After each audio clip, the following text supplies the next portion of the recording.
One of the coolest things that Xiaomi has done over the years is their partnership with Leica. While they've continued this tradition in their flagship phones, it will carry on into the next year in the Xiaomi 14 Pro, and that's the device that we are checking out today.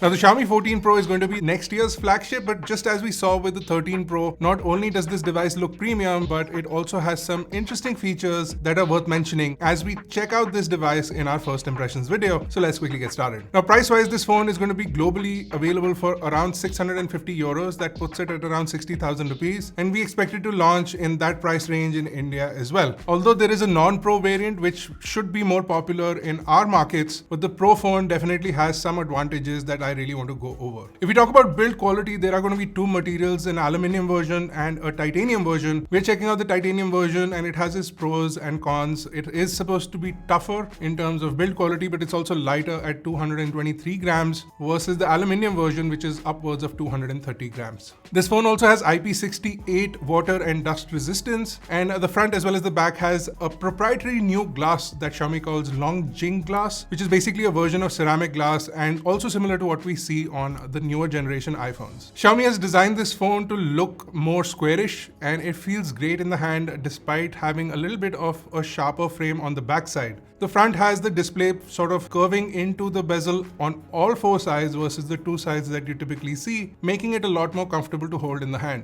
I would recommend popping on the included case, which does come in the box, which not only feels really soft on the phone, but it also makes it a lot more easy to handle for day-to-day use. Another good thing about this device is the display, which is a 6.7-inch Super AMOLED display with a 3400 by 1440 pixel resolution, which gives it 522 pixels per inch.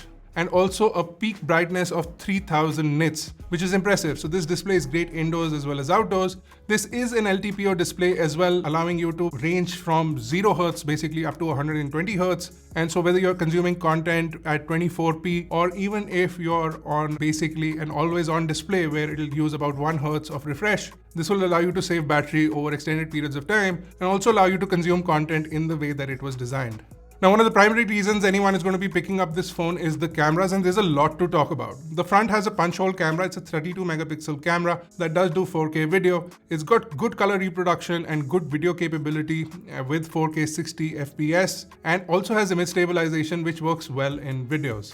On the back is where all the action is, and it does look like a stovetop as much as any other phone that we've seen in the past. We've got 4 circles here, but only 3 of them are cameras. All 3 are 50 megapixel sensors, an ultra-wide, a standard, as well as a tele. The main camera has a variable aperture with a physical aperture ring that closes and opens when you adjust the aperture.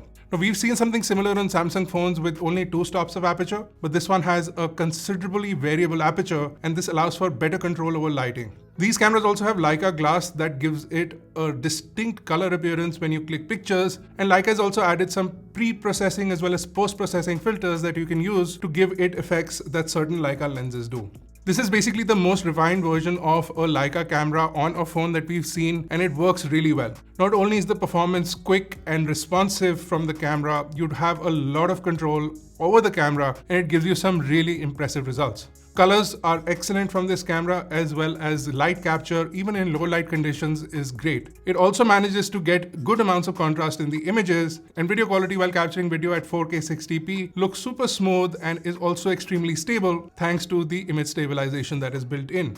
In most cases, you will not even require a gimbal to stabilize your videos, even if you're doing walking shots. We'll also pop on some samples for you guys to see on the screen right now.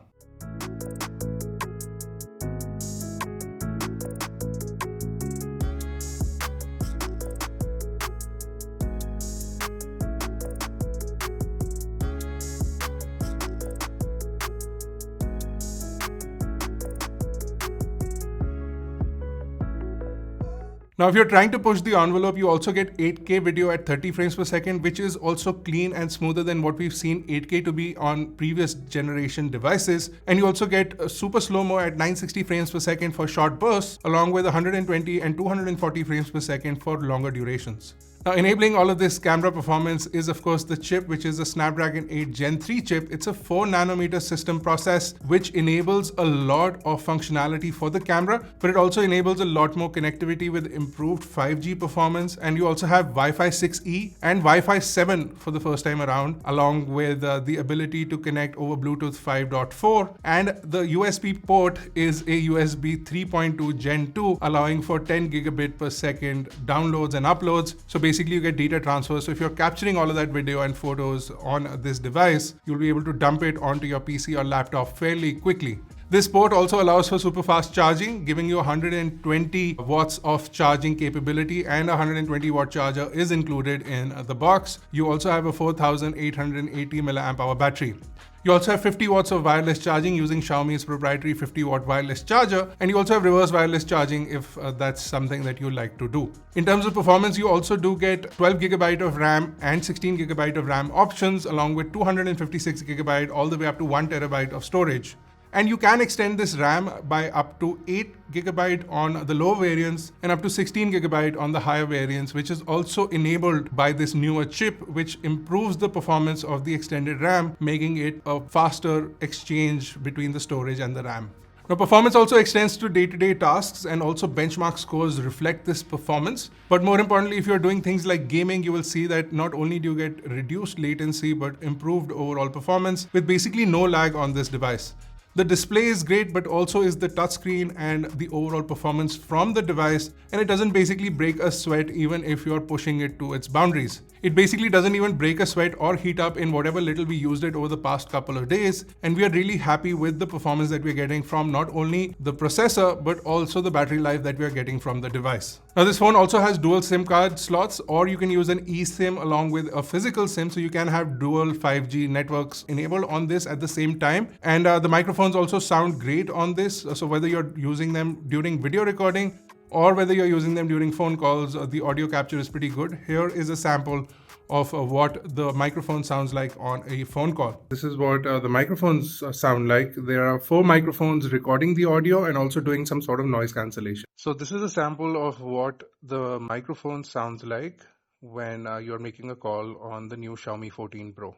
And the speakers built in are also pretty impressive, and here is a sample of what the speakers sound like for the time. And it has a large print volume, and it was capable of up to 300 degrees of extrusion, and it was also capable of printing basically all sorts of filaments. Overall, we are pretty impressed with the Xiaomi 14 Pro, and it makes for a really good upgrade to an already good lineup of devices, especially in the flagship range. Now, we are waiting to see what the global pricing is going to be, especially for India, and what, if at all, are we going to see in terms of differences with respect to the features that are going to be launched in India. One of the coolest things in this phone is the new Xiaomi HyperOS, which is a faster, more efficient version of Xiaomi's MIUI. This is designed to improve stability, which we've seen that it does really well. It also manages RAM extremely well and also dumps out cache on its own. It's also designed to better leverage newer generation hardware, where it is properly tied in to the Snapdragon chip, allowing for better performance management, whether you're idling or pushing your device to the limits. Hence why it manages thermals really well, because it only takes from the chip what it requires in terms of performance. Overall, we're pretty impressed with the new HyperOS, and it will be available to other Xiaomi devices as well. But this on HyperOS on Android 14 is a really good example of what many years of performance upgrades will give to you. Now, there's still a lot of bloatware that we got on this device, and this is a device that is primarily available in China at the moment, so it is not designed for the global markets. We'll have to see what the operating system and its performance is going to be when they do launch it for the global markets, minus all the bloatware and minus all the apps that are not required for the global markets. So that still needs to be tested out. But that's our first impressions. What do you guys think of the Xiaomi 14 Pro? Let us know in the comment section below. Are you excited to check this device out in the near future? And if you are, would you pick the 14 or the 14 Pro or some other device? Let us know in the comments below. And if you enjoyed the video, smash like, hit subscribe. I'll see you guys in the next one.